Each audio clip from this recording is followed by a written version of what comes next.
The monarch is this remarkable insect. Over an annual cycle, they hibernate in a small area in the Mexican mountains, central Mexico, and then go north all the way to Canada during the spring, and then come back during the late summer and fall and fly all the way back to Mexico and somehow find their way to this small area in the Mexican mountains.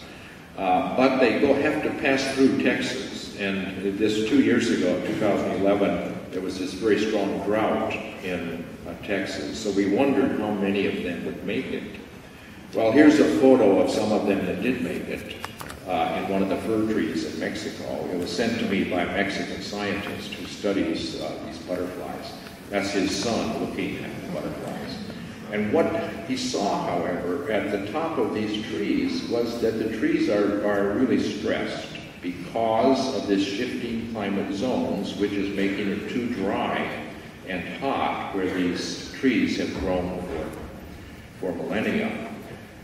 So the scientist is trying to persuade the government to plant trees higher up the mountain where they'll have a better chance. But he also calculates that by the end of the century, if we keep burning fossil fuels as we are, that the mountain won't be high enough for these trees to survive.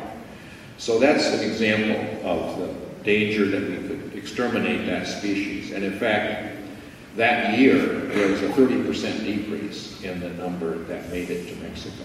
And then the next summer, there was a bigger drought in the United States, and the number that made it to Mexico was 59% less than the year before. So that now they're down to 7% as many monarchs as there were 25 years ago in the measurements, when they started to count the number that made it to Mexico.